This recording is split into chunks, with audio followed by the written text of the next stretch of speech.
You know, guys, I'm having a really bad morning. I took the time to put together a video that I thought everybody would enjoy, that I put my heart and soul into. A massive 45-minute video, second longest video I've ever made, and I was so proud of it. And then I went to check on that video hoping to see all the different conversations in the comments, people interacting with one another and me and giving all their opinions, theories, and ideas, and just have a big old party over at Ruga's house. And then I get there and I notice somebody calls me a gooner.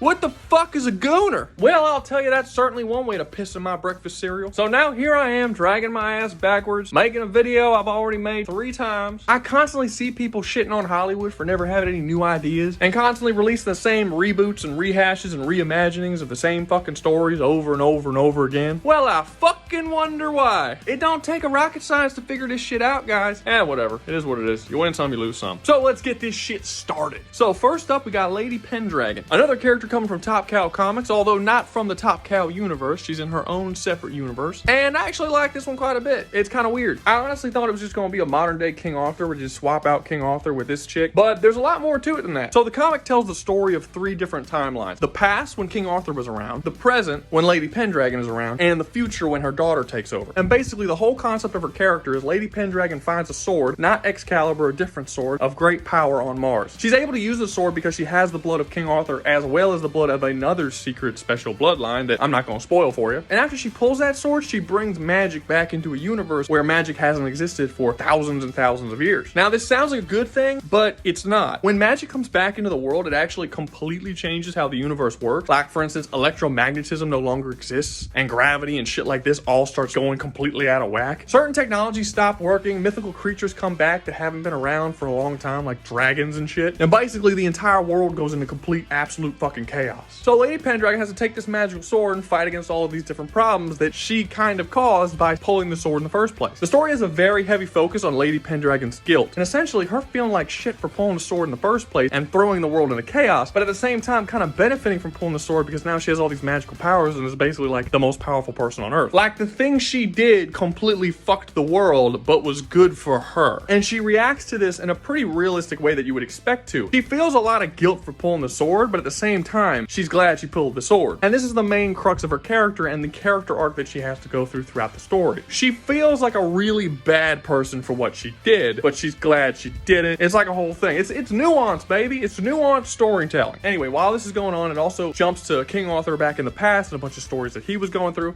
as well as into the future, where her daughter takes over the sword and then has to fight against this cult of people who are trying to bring technology back, but they're kind of fucked up. And there's like 2 different warring factions, one that uses magic and the other that uses technology, and it's all kinds of stuff. It's a pretty fucking crazy comic. The one downside I would say is that her character hasn't really been used recently. This is very clearly a 90s character, and although she has had some comics later on, I don't really think she's had anything recently. She's very much so a character of the past, and I would really like to see what they would do with her character nowadays now that the culture has changed so drastically. But yeah, overall, interesting comic, cool story, cool main character. I like it. So up next we have Chastity, and this character has been through the fucking ringer. So to explain, there's 2 different versions of the character. One is pretty good and one is pretty shit, and we're gonna go over both of them. So originally created by Chaos Comics, meaning it's actually pretty decent, Chastity was actually a villainous character. Think about a way more evil Harley Quinn without all the goofiness and fourth wall breaking and shit. She was a pretty dark character. She was absolutely insane, a thrill seeker, a mass murderer. She was a fucking psycho. And for a while, that's all she was. She was introduced as a side character to the Evil Ernie comics. She was in love with Evil Ernie, but Evil Ernie didn't care about her. Evil Ernie was in love with Lady Death, and it was this whole thing. But eventually we start to see her backstory, and she actually goes through a really decent character arc. So we end up learning that in her younger years, she was brutally beaten and molested by her father constantly. Eventually she decides to run away and starts living on the streets. She eventually runs into this guy who she befriends, and he has this band, and he's like, hey, you know, I'm a cool dude, you're a cool chick, let's go and chill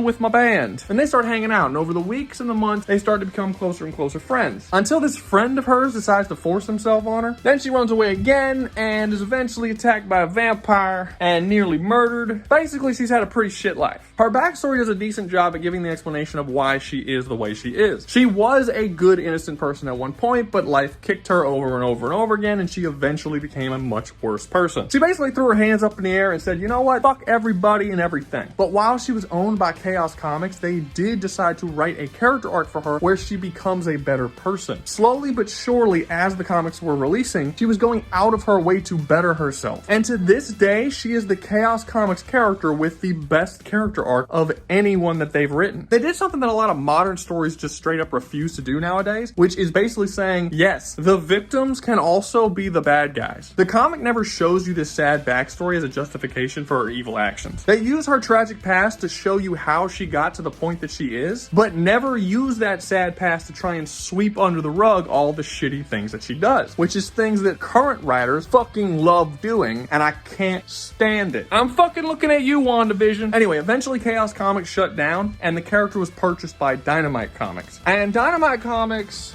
are not as good, I'll be honest, as Chaos Comics. A lot of writers who used to write for Chaos Comics now write for Coffin Comics, and if you've seen the other parts of this video series, you know that I actually really like Coffin Comics, and I've talked about them many times before. I've talked about them not caring about modern sensibilities and basically just telling their stories as dark, brutal, sexual, however it is they want to tell their stories, and they're not really worried about people getting offended by them. It's kind of one of my favorite things about the comics. Dynamite Comics is not that. They completely rebooted the character and changed her entire origin story. Now in Dynamite Comics, Chastity has never been a bad person. She was an Olympic athlete that broke her leg and couldn't do Olympic shit anymore, and her mom didn't quite understand, so she ran away from home, got attacked by a vampire, became a vampire, and now she fights vampires. That's her whole story now. It's just a really boring Blade. All the intrigue, psychology, and depth of the character is fucking gone. And that's a fucking travesty because this was a pretty decent character, despite that fucking hairdo. You know how much I hate that hairdo? Artists, stop giving your characters this fucking hair. Third on the list, we have the Angelus from Top Cow again. Okay, you know what? I'm starting to get what y'all mean when you say that I do a lot of Top Cow characters. I apologize for that. If I told you a basic description of this character, there is probably a couple of assumptions that you would make. The Angelus is an all-powerful cosmic being of light and order that needs to exist within a human host in order to fulfill its purpose, which is destroying all evil in the universe as well as bringing order to it. Now, if I gave you that description, you would probably think that this was a pretty cool chick. Well, you'd be wrong, because the Angelus is kind of a bitch. Actually, kind of is an understatement. She's a fucking bitch. Yeah, for sure. And that's mostly because how she defines order is by taking away the free will and control that all people have over their own lives. The Angelus believes that it is not possible for people to have free will and there be no evil in the universe. The most extreme type of order that you can have is tyranny, and the Angelus absolutely encompasses this. This makes her an enemy to a bunch of different characters, good and evil, including Jackie Estacado, the Darkness. Now, Jackie is a pretty shitty dude. Like, I can't even classify that motherfucker as a hero. I mean, he has done some truly awful shit. But despite Jackie committing a list of crimes longer than a fucking thesaurus, he's still the lesser of two evils when it comes to Angelus. Because Jackie, and by extension the Darkness, which is the evil force that inhabits his body, are beings of the most extreme form of freedom, which is chaos. They do all kinds of horrible shit throughout the course of the story, but they don't care to strip people of their free will. So the relationship between these two godlike beings are kind of interesting, because on one hand, the Angelus has a more like good way of looking about things, if you can call it that. Like, she wants to destroy evil. Most people can get behind that. But the question our character asks is, how far are you willing to go in order to get rid of evil? Are you willing to strip everyone of their freedom? I put out a poll a while back that asked a similar question to this, where basically I was asking, if you can live in a society with the extreme of either order or chaos, which one would you choose? People unanimously chose order, which despite that actually surprising me quite a bit, because I didn't think people were going to vote for that, it doesn't surprise me that that's exactly what people would pick, if actually given the choice in real life. I think that most people probably would pick safety over freedom. Hey, you know, to each their own. But the Angelus comics do explore this in a very interesting way. So the Angelus is this all-powerful, all-encompassing being that possesses the body of human women who it chooses in order to enact its tyranny upon the universe. When it controls a host, this host loses all free will. It is essentially a slave in its own body forever, until it dies. And that could be a very long time, because when the Angelus is hosting within you, you are immortal. You can only die by being killed, which again is pretty fucking hard to do. And then once the host is killed, the Angelus leaves the body and finds another host. So the Angelus itself can't actually be killed. It will always exist, and it will always attempt to take over a universe, basically. This is actually pretty fun for the story of Angelus because every person who it inhabits, it acquires some traits of that person. That person doesn't have any control, and it's still the Angelus. It's still the Angelus's mind and memories and all that. But it does get certain traits, certain personality traits and ideas and things like that do come from the host. So every couple of arcs you read with the Angelus, when it swaps to a different body, you essentially get a whole new character without it feeling like an anthology because it's still kind of the same character. You know what I mean? Yeah, you know what I mean. So if I had to describe Angelus, which I do because it's my job and that's what I decided to do with this video, it's just kind of like Doctor Who fused with an alien parasite, right? Like every time Doctor Who dies, a new doctor is born, and they're kind of the same, but they have very different personalities. That's sort of how the Angelus works. Overall, it's a pretty cool character. The one downside I would say is that throughout most of its history, it's a villain to other characters. So if you want to read on the character, the vast majority of the storylines, you have to pick up a bunch of other comics like The Darkness and Witchblade and stuff like that. She does eventually get her own comic book series, but that is not the majority of her story. It's kind of a little section of her story that comes way later after she's already been introduced and gone through all this other bullshit, you know? But it's not really that big of a downside because The Darkness and Witchblade comics are actually pretty good. And those are the comics where the majority of her character gets explored, so if you're interested, check those out. Last for today, we have Caitlin Fairchild, and my god, do people love this character. I mean, for fuck's sake, do people love this character. And I'll be honest, I don't really get it. I like her. I think she's likable. Is it her design? Her design looks good. I mean, you can see it. It looks really good. It looks really good. Look at that.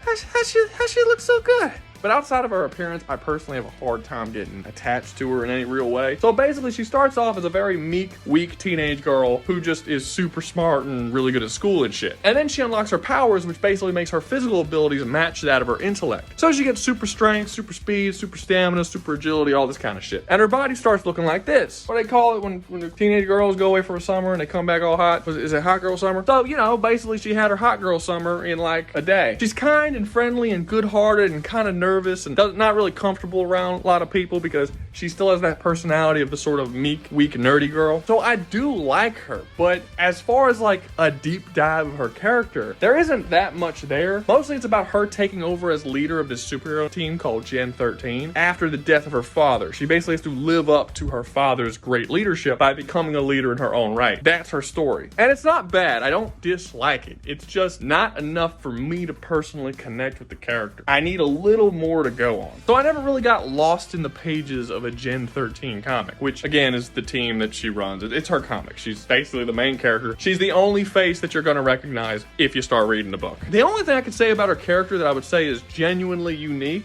is that she's actually like the good girl. And when I say she's the good girl, I don't mean she's like the Hollywood good girl where she kind of plays the part of a good girl, but she's sort of a freak in the sheets. You know what I mean? Caitlin Fairchild is actually a good girl, like the way a good girl would really be in real life. She doesn't really date. There's very few storylines where she has a romance with another boy, and she's waiting till marriage to have sex, which is an extremely unusual thing to see in any superhero comic anywhere, even for characters who are devout Catholics like Matt Murdock. For whatever reason they may be, probably because it sells comics, superheroes are whores. They are fucking left and right with no worry in the world about pregnancy or common decency. They're just very whorish across the board. And even the ones that aren't whores and do stay virgins, like say the Magdalena, even that is shown to be a negative of their character because they're being manipulated by the church to keep their virtue because evil men are forcing them to. This is Caitlin's choice. She wants to do this, and it's not pointed out as something horrible or evil or something that's being used against her. She guards her sexuality and virtue to have a healthy relationship and marriage later on in her life, where she wants to have kids and a nice picket fence and all that kind of stuff. And it's just so uncommon to see in a superhero comic where anyone is kind of decent when it comes to their sexuality. That sounds really crazy to say, that something as simple as that